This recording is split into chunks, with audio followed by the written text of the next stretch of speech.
Muy buenas, mis queridos hermanos de la Iglesia Manantial de Paz y aquellos que nos ven en otros lugares. Dios les bendiga mucho. Recuerden que los llevo mucho en mis oraciones y espero que podamos, a pesar de todos estos tiempos de pandemia, seguir regocijándonos en el Dios que nos ama, que nos cuida, que nos protege en todo tiempo, bajo cualquier circunstancia. Vamos a empezar este momento con una oración a nuestro Dios y luego iniciamos con la prédica que tenemos para el día de hoy. Padre Celestial, muchas gracias porque nos permites, Señor, vivir para ti, conocerte a ti. Ayúdanos a recordar que ese es el secreto, si quisiéramos llamarlo así, de la vida eterna. Que te conozcan a ti, el único Dios verdadero, y a Jesucristo a quien has enviado. Ayúdanos a que te podamos ver a ti, conocerte más a ti y que de esa manera nuestra confianza se vea reverdecida y fortalecida, aún más en estos tiempos de pandemia cuando más lo necesitamos. En tu nombre oramos, Señor. Amén y amén. Si tu vida fuera una canción, ¿cómo sonaría? ¿Cuál sería la tonada en los momentos alegres y cuál en los momentos tristes? ¿Cómo acelerarías el tempo? ¿Cómo transformarías la armadura musical? ¿Cómo repartirías los compases? ¿Bajo qué ritmo? Depende de qué situación. Mientras piensas en esta pregunta, déjame decirte que no es una mal formulada. Muchos a lo largo de los años que llevamos existiendo como humanidad también se la hicieron en algún momento. Seguramente ellos, no solo bajo la perspectiva de su vida, es decir, de sus conocimientos, de sus emociones, de sus pensamientos, sino también bajo la perspectiva religiosa, es decir, en qué creen, qué esperan, cuál es su descanso, compusieron alguna oda que pasara a los anales de la historia. Es imposible dejar el pegamento de la religión de lado a la hora de escribir la canción de la vida. ¿Ya pensaste entonces cómo sonaría tu vida si fuera una canción? Sabiéndote cristiano, ¿qué le añadirías a esas estrofas? ¿Con qué tonalidad empezarías? Si todavía no lo tienes lo suficientemente claro, déjame proponerte una sonata algo sorprendente para algunos y quizá algo que esperaban otros. La sonata es de un colega nuestro. No es propiamente alguien a quien pudiéramos llamar cristiano en toda regla, pero claramente su expectativa por el Rey Jesús, el Cristo, es decir, el Mesías, fue tan penetrante como la nuestra. Estoy hablando del profeta Habacuc. Habacuc es uno de esos pocos profetas que se sale de las reglas y de las convenciones establecidas para su género. El libro que lleva su nombre es muy diferente a los libros que componen las melodías de otros homólogos. En diferencia, Habacuc, más que contarle al pueblo de Dios lo que quería Dios que ellos hicieran o lo que Dios quería que recapacitaran, comienza con un diálogo con sabor a queja contra el Dios que lo llamó al ministerio. Y entiéndeme, no estoy juzgando la actitud de Habacuc. Hasta cierto punto me parece lógica su postura. Y te digo por qué. Para los tiempos del profeta, un momento de incertidumbre nacional se estaba levantando sin precedentes. El reino de Judá había visto con sus propios ojos cómo el reino vecino, Israel del norte, había sido asolado y desnaturalizado por una superpotencia de la época, el imperio asirio. Pasaron algunos años desde esta gesta y ahora el reino de Judá temía alguna avanzada de este imperio. Pero por cosas de la vida, en las que seguramente Dios estuvo presente, Asiria no vio que desde el flanco le venía con fuerza destructiva otro imperio pisándole los talones, el imperio babilónico. Cuando por fin chocaron, Asiria y Babilonia parecían una colisión de tanques, y me perdonan el anacronismo. La batalla fue descarnada, se dieron duro, hubo mucha guerra sucia entre los dos imperios. Al final ganó Babilonia, y cuando se creía que los horrores de la batalla habían por fin pasado a mejor vida, va el imperio babilónico y muestra sus verdaderos colores. Apresa a los derrotados, a algunos los quema, a otros los mete vivos en pozos hondos para que se mueran de inanición. Violan a las mujeres, Tiran a los niños por acantilados para, ya saben, divertirse. Queman lugares de alto valor cultural. A los jóvenes más repuesticos los llevan a la ciudad para hacerlos esclavos y obligarlos a hacer trabajos forzados. Y por si fuera poco, a los más viejos, bueno, aquellos que tenían suerte, los ponen a recoger materiales en horas donde el sol era más candente, para que se desmayaran y se murieran. A los que no tenían suerte, mejor ni les comento. La crueldad babilónica se hizo famosa. Y para el año 605 a.C., después de estar subiendo en la parte territorial, sus gestas bárbaras eran la comidilla de aquella parte del reino de Judá donde se ubicaba nuestro profeta en cuestión. Los temores comenzaron a hacerse realidad de un momento a otro. Babilonia puso sus ojos en Judá. El terror se comenzó a apoderar de la nación y los primeros embates, inaugurados en el año 601 a.C., comenzaron a hacer mella en la salud mental del pequeño pueblo resguardado por unas murallas endebles que solo prometían una cosa: no ser atacados directamente, sino a través de un sitio que podría durar por mucho tiempo hasta que las reservas se acabaran y la gente comenzara a morir por el hambre. Ante el temor, la incertidumbre y la fama horrible que se habían ganado los del imperio babilónico, la violencia vista por afuera ahora se estaba comenzando a ver dentro de las murallas del pueblo. ¿Y qué podía decir Habacuc ante semejante situación?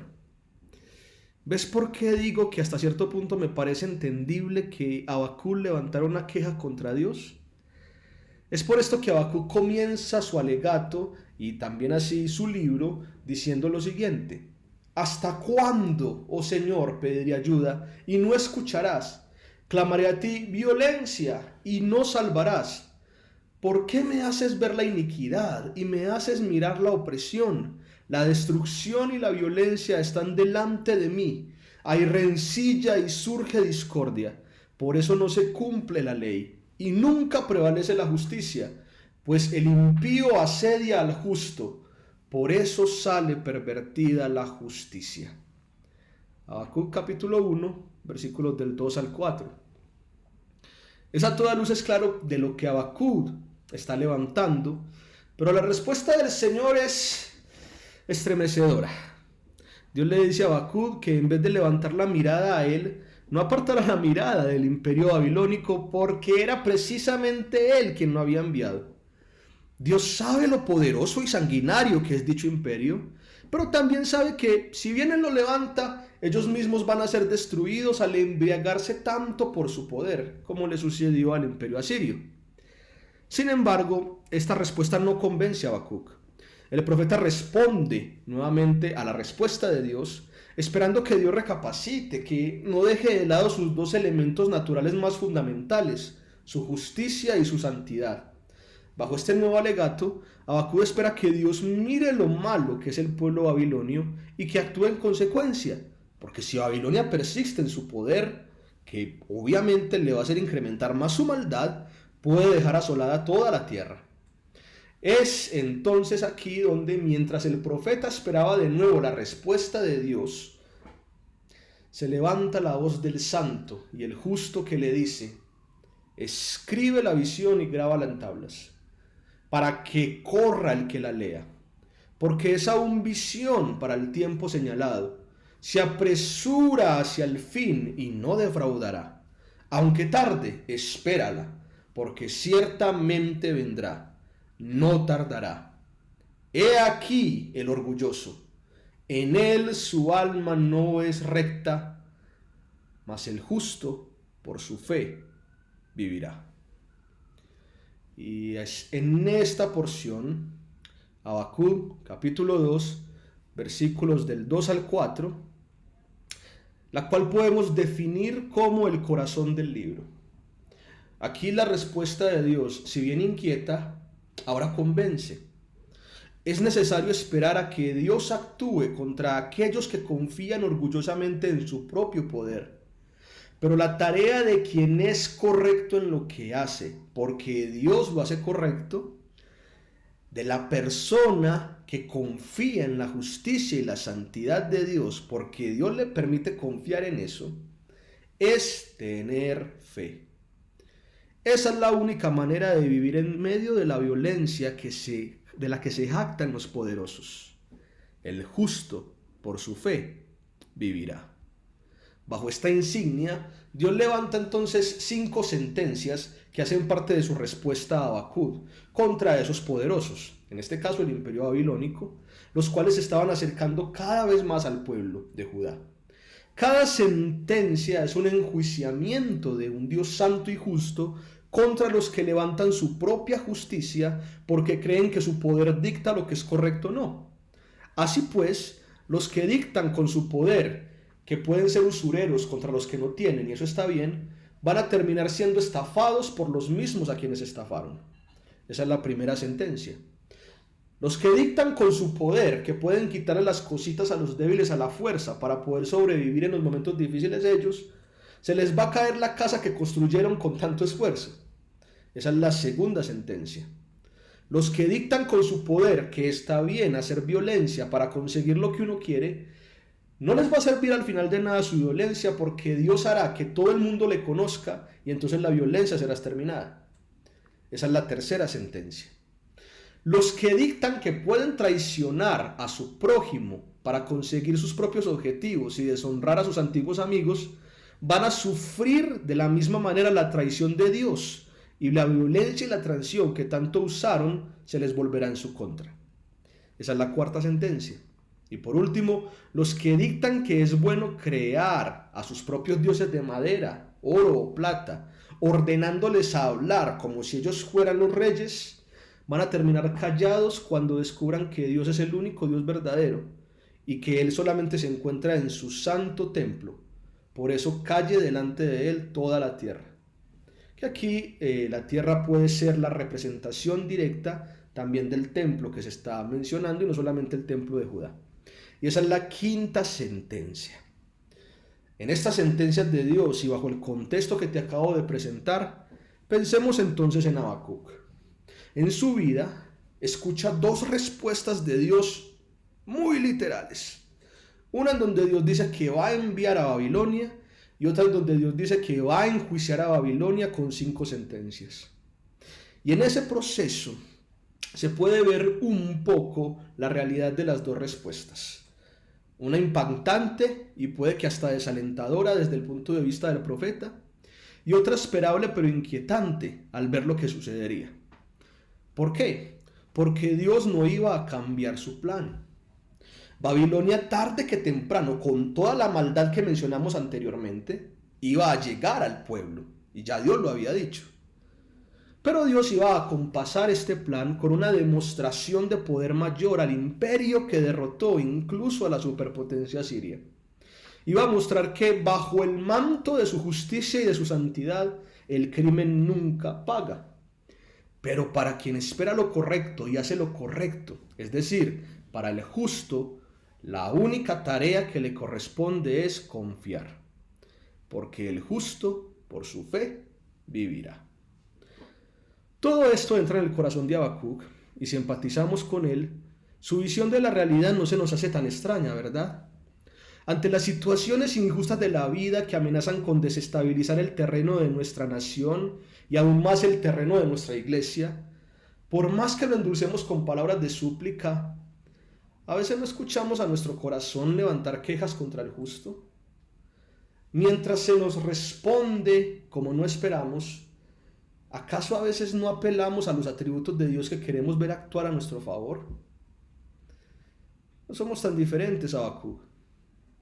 Me imagino a Habacuc pensando en todo esto y me atrevo a plantear, por la manera en la que está planteado su libro también, que en su búsqueda de respuestas de la primera contestación de Dios, donde el profeta no se esperaba que un Dios justo y santo se comunicara así, comenzó a revisitar la historia del Dios que se había reconciliado y había relacionado con su pueblo. Según en sus momentos de incertidumbre, mientras esperaba la segunda respuesta divina, mientras la amenaza de Babilonia era cada vez más real, queriendo entender el ser de Dios, el cual daba por sentado, se puso a revisar la historia de la actuación de Dios en los momentos claves de su pueblo.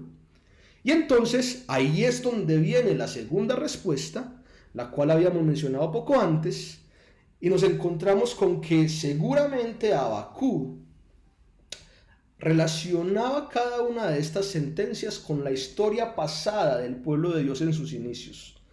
Porque es sorprendente ver la cantidad de relaciones en la respuesta de Dios que se pueden encontrar entre lo que Habacuc está escuchando y lo que Dios dijo a través del legislador Moisés, del rey David, de los salmos sacerdotales y de los mismos profetas Isaías y Jeremías. Hay un montón de referencias a libros antiguos en la respuesta de Dios que hicieron seguramente pensar a Habacuc que debía revisitarlos para entender el carácter de Dios.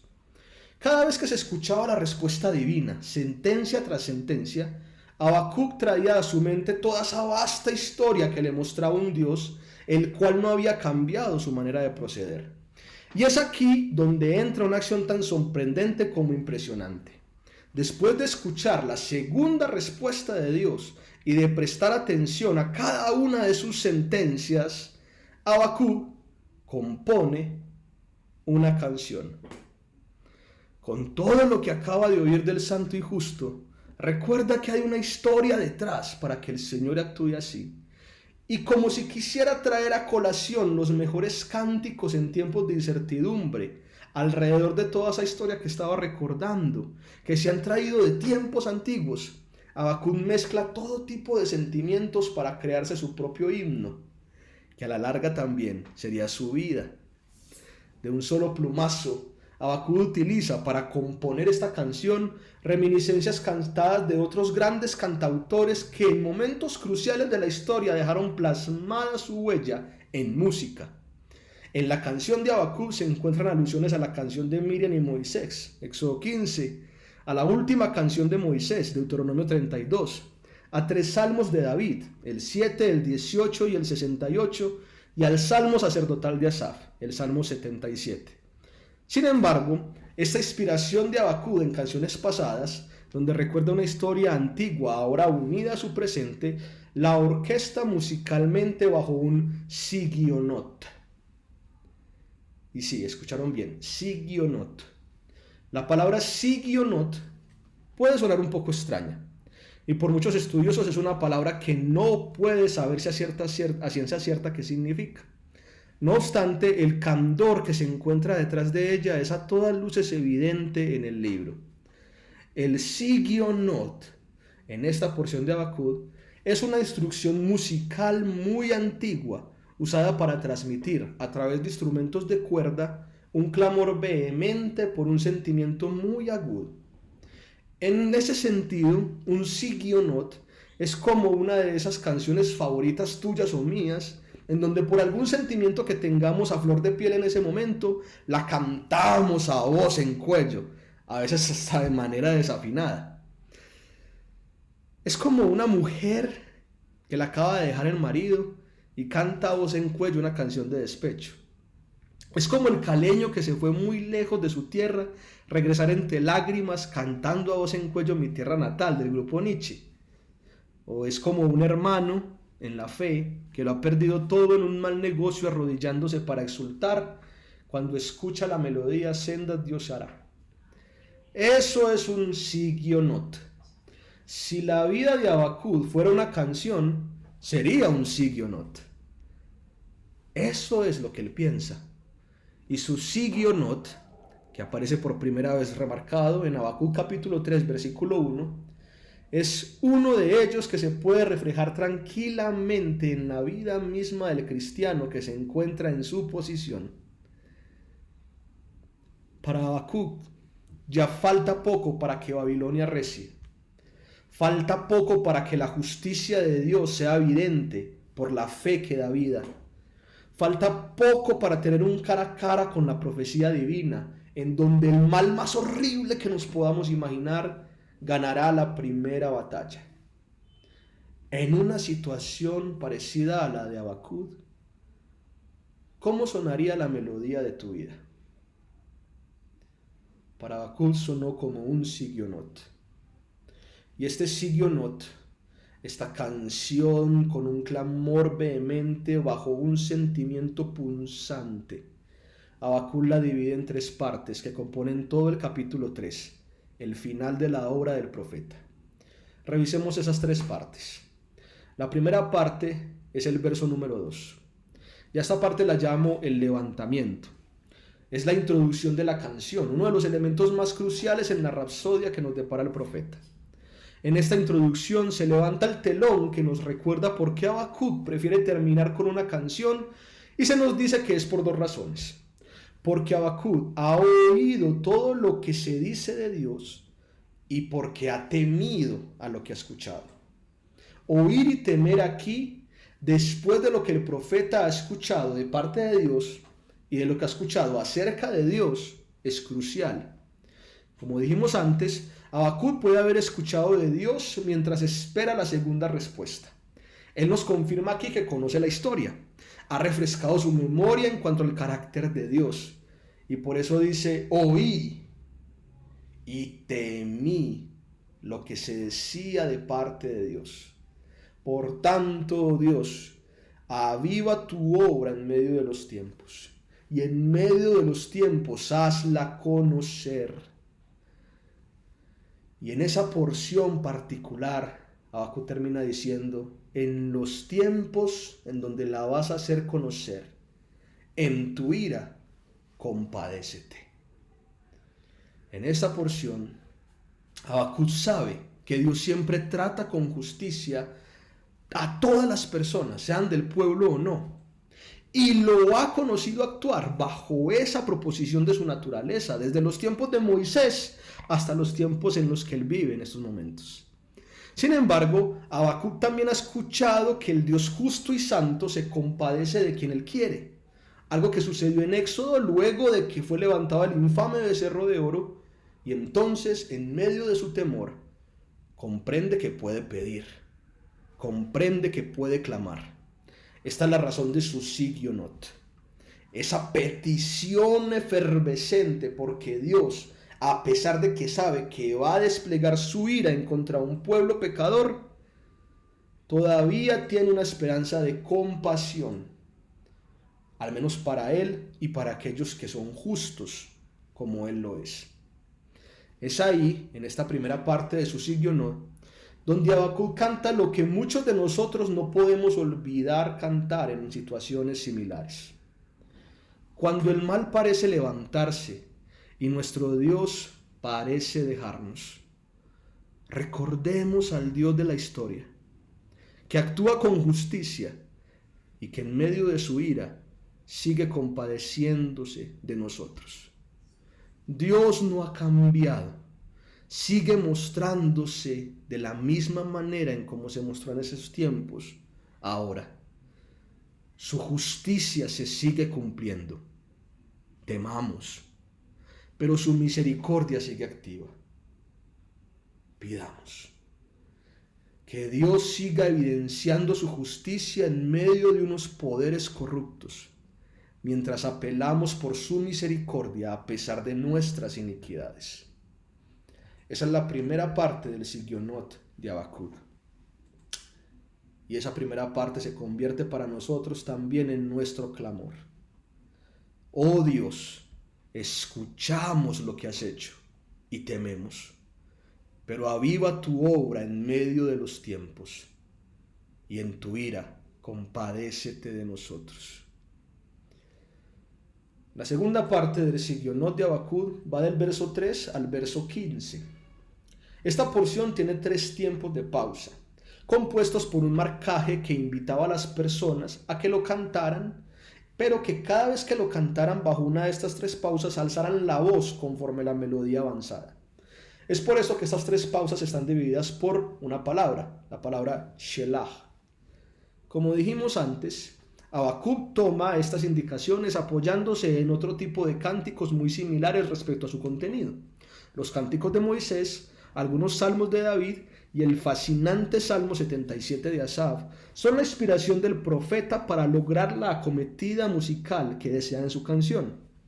De esta manera, usando de sus próceres musicales y sin temor al copyright, Habacuc posiciona cada pausa en un compás crucial que alborota tanto los recuerdos de la historia que ha escuchado como lo que ahora está viendo pasar.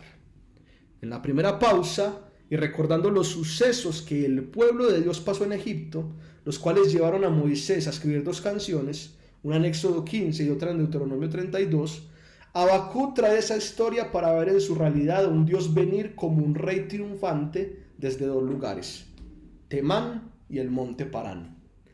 Para desempacar un poco el asunto, Temán es el lugar donde habitó por mucho tiempo la tribu de Esaú, y el monte Parán es el lugar donde comúnmente moraron los descendientes de Ismael. Esaú e Ismael son algo así como familia para el pueblo de Dios, que ahora solamente es el reino de Judá porque el reino del norte ha desaparecido, pero que en puntos importantes de la historia se las llevaron mal. Sin embargo, eso no le impide a Dios venir desde esos lugares de manera triunfante. No desde su pueblo, sino desde aquellos lugares que ninguna persona del reino de Judá hubiera pensado que llegaran. Temán y el monte Parán.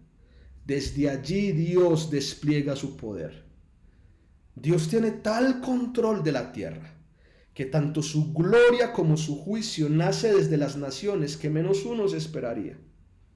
Y esta visión de Habacuc, donde ve la gloria de Dios desplegarse desde lugares inverosímiles para él, le muestra que precisamente el juicio por la maldad, la cual Dios desatará, será tan inverosímil y tan increíble como lo fueron las plagas de Egipto. Algo que luego recordarían David en su Salmo 18 y 68 y Asaf en el Salmo 77, en consonancia por lo cantado con Moisés en Éxodo 15 y en Deuteronomio 32. Que ya habíamos mencionado todos estos textos de los que toma Habacuc para hacer su canción. Bajo esta perspectiva entonces, Habacuc, en la que teme el poder de la ira divina, pero clama por la compasión del Dios que la despliega, no duda en recordar la naturaleza de aquel a quien le pide. Es Dios el que saldrá triunfante. Y conforme pasan los Shelah, y la canción se hace más trepidante con el paso de las estrofas, como sucedió con la vida misma de quienes salieron una vez de Egipto, con un despliegue vez tras vez más increíble del poder divino, manifestado en plagas, hasta alcanzar la salvación de sus adversarios. Así Habacuc espera la salvación trepidante que Dios hará, luego de que Babilonia tome control del lugar en el cual él vive. Dios, el único capaz de cambiar la realidad de las cosas naturales, del sol, la luna y las estrellas, el único capaz de abrir un mar y de poner el abismo contra las cuerdas para que su pueblo sea liberado, el único capaz de salvar a su representante de las garras de la muerte, es el mismo al que ahora en visión Habacuc verá levantarse contra la casa grande que pronto arremeterá contra ellos, y que lo hará de maneras que nadie se espera, de lugares que nadie tiene en la mente. Dios saldrá desde los lugares más inesperados, con el poder más preponderante, para humillar al imperio poderoso que dentro de poco tiempo hará sufrir a su pueblo. Y es así como el justo vive por su fe. Habacuc lo sabe bien. El totazo va a llegar. Babilonia va a llegar. Va a sitiar. Lo mismo que hizo con otras naciones que resaltamos al principio de este sermón. También lo van a vivir los que están en la ciudad del profeta. Pero Dios está. ¿Y acaso en situaciones similares tú y yo como cristianos no hemos pasado también por esta melodía? Cuando comparecemos en situaciones similares a las de Habacuc, donde el injusto que es más poderoso que nosotros parece prevalecer y el poder de Dios parece minúsculo, ¿qué canta nuestra vida? Que cante el Sigionot de Habacuc. que tan trepidante como sea el problema, sea igual de trepidante nuestro recuerdo del poder de Dios. El mismo Dios que movió como quiso los poderes naturales para salvar a su pueblo de mano de sus enemigos, salvará de los poderes injustos a aquellos que sigan haciendo justicia y esperando la justicia de Dios, mientras confían en la justicia que Él dará. Y su justicia y su fe se fortalecen cada día más. El justo, por su fe, vivirá. Cuando la sucesión de recuerdos trepidantes que esperanzan a Habacuc por fin llega a su conclusión, uno se pregunta, ¿cuál puede ser el finale de esta ópera sacra? ¿Cuál es la conclusión del Sigionot de Habacuc? Esta porción, la tercera, el final, va desde el verso 16 hasta el verso 19, y es la plena confianza que tiene alguien que sabe lo que le va a pasar, pero que aún así, con el firme conocimiento que tiene de Dios, el cual ya había registrado en la segunda parte del Sigionot, no duda en tomar la acción más justa de todas. ¿Y saben cuál es la acción más justa de todas? Alegrarse en Dios. Para Habacuc, en esta tercera parte de su canción, las quejas han quedado en segundo plano. Bajo las respuestas divinas, lo que comenzó con un clamor, después de haber reflexionado en el poder de la persona a la que le está pidiendo, se convierte en una explosión de alabanza gratificante en medio del mal que se avecina. Habacuc sabe que lo que ha escuchado de Dios es justo y necesario. Dios nunca ha cambiado. Siempre ha actuado con justicia. Que Babilonia, con toda su maldad, se avecine es solo una fracción de la ira santa que ha de ser desplegada. Y eso es más que necesario. Habacuc lo sabe. La obra del divino tiene que ser avivada, y el clamor por la compasión del justo en medio de su ira sigue latente en su canción. Pero ahora el profeta no niega la dualidad que habita en su ser. Y en esta tercera porción de su Sigionot nos relata que, por un lado, el temor de lo que hará el Señor lo ha vuelto nada. Sus huesos han perdido firmeza. Y no es para menos. Él sabe lo que se viene, que es un temor muy real de lo que puede hacer un reino tan malo como el de Babilonia. Pero por otro lado, descansar en la justicia de Dios, así le duela, le hace esperar tranquilo en el día de la angustia que finalmente llegará, cuando Babilonia invada. La invasión no será fácil, será dura y desastrosa. Pero Habacuc se ha hecho consciente de las desgracias de la guerra por parte del imperio, y aún así, a raíz del sitio que se avecina, está tranquilo. Eso no le impide reconocer su temor y saber lo que pasará. Pasarán por hambre, por días y hasta por meses, por razón de no poder salir a recoger agua, ya que están sitiados por un gran ejército. Muchos cultivos se secarán y no van a tener tampoco para conseguir triguito. Los pastos se reducirán con el tiempo y la fuente de alimentos por ovejas o toros escaseará. Así que también tendrán escasez de carne de un momento a otro. El frío que pueda arreciar, el cual se podría sacar de la lana, también desaparecerá. El vino quedará escaseado, por razón de que no pueden salir y hacer sus propios cultivos en otras partes. Hay temor. Claro que hay temor. Pero hay tranquilidad. El miedo y la tranquilidad son mutuamente excluyentes en Habacuc. En su temor por ver a su Dios obrar con justicia, encuentra tranquilidad al pensar en que precisamente es la justicia de Dios la que obrará. Obrará de maneras desconocidas, obrará desde lugares inesperados, obrará con un gran poder como el que pasó en Egipto, cuando el mal parece avanzar sin piedad. Dios obrará y por eso descansa. Y es así que el justo vivirá por su fe. Pero he aquí una de las declaraciones de vida más preponderantes que hay en la Biblia. Una en donde se avecina la realidad misma del justo que espera juicio en la ira divina mientras clama por compasión. Una que en medio del temor se tranquiliza pensando en la obra de Dios. Una que si bien sabe lo duro que va a ser la vida que le espera, reconoce que Dios es más poderoso que la situación. He aquí el finale del sigionot del profeta. Aunque la higuera no eche brotes, ni haya fruto en las viñas, aunque falte el producto del olivo, y los campos no produzcan alimento, aunque falten las ovejas del aprisco, y no haya vacas en los establos, con todo yo me alegraré en el Señor.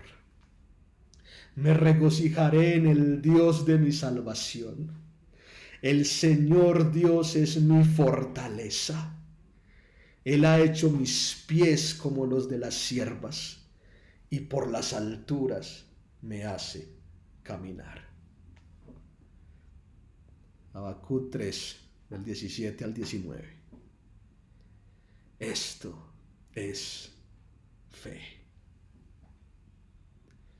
¿Y no ha pasado por nosotros también esta melodía? Cuando estamos en situaciones similares a las de Habacuc, donde el malo poderoso se apropia de los débiles, en donde podemos estar incluidos, puede que como expectativa del juicio de Dios no, pero sí reconociendo que la justicia divina sigue imperando en medio de nuestra sociedad caída, de la cual también nosotros somos culpables. Nuestra fe se traduce por regocijo en el Señor en medio de la angustia. Así es como suena nuestra melodía en el final de nuestra vida. El justo por la fe vivirá. Luego dirían Pablo y el escritor a los Hebreos, para resaltar el lugar de la maldad en donde se había sumido la sociedad. En esa sociedad, el evangelio que rebosa de esta frase dicha por Habacuc es donde Jesús el Cristo la hace vigente. Su melodía fue como la de Habacuc. En el día de la angustia, donde el poderoso opresor lo culpó y condenó injustamente, el justo vivió por su fe y vivió eternamente. Esta esperanza del evangelio es la esperanza del cristiano. La esperanza de Pablo, la esperanza del escritor a los Hebreos, fe en el mismo que actuó así, cuando los malvados hicieron gala de su poder y quedaron avergonzados, y seguirán quedando avergonzados cuando Dios despliegue el verdadero poder que solamente Él puede ostentar a pesar de nuestras maldades. Y es en estas situaciones donde el sigionot de Habacuc se convierte en el sigionot del cristiano. Un clamor ferviente cuando se nos tocan la fibra de los sentimientos, para que en medio de nuestra justicia, ahora perfeccionada en el eternamente justo, por la fe que ponemos en el Dios que nos rescata y en el cual nos alegramos aún en el día de la angustia, podamos acompasarnos al final de la melodía.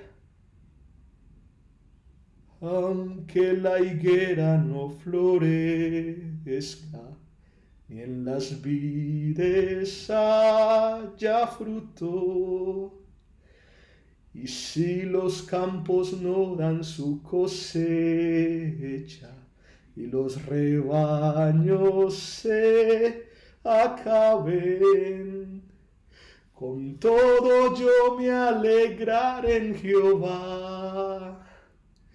Con todo yo me alegraré en Jehová y me gozaré. En el Dios de mi salvación yo me gozaré. Jehová el Señor es mi fortaleza. Jehová el Señor es mi fortaleza, el cual hace mis pies como de ciervas y en mis alturas me hace andar. Con todo yo me alegraré en Jehová.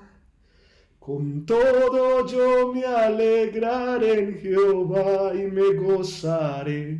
En el Dios de mi salvación yo me gozaré. Jehová el Señor es mi fortaleza. Jehová el Señor es mi fortaleza, el cual hace mis pies como de ciervas y en mis alturas me hace andar, el cual hace mis pies como de ciervas y en mis alturas me hace andar, el cual hace mis pies como de ciervas y en mis alturas me hace andar. Señor,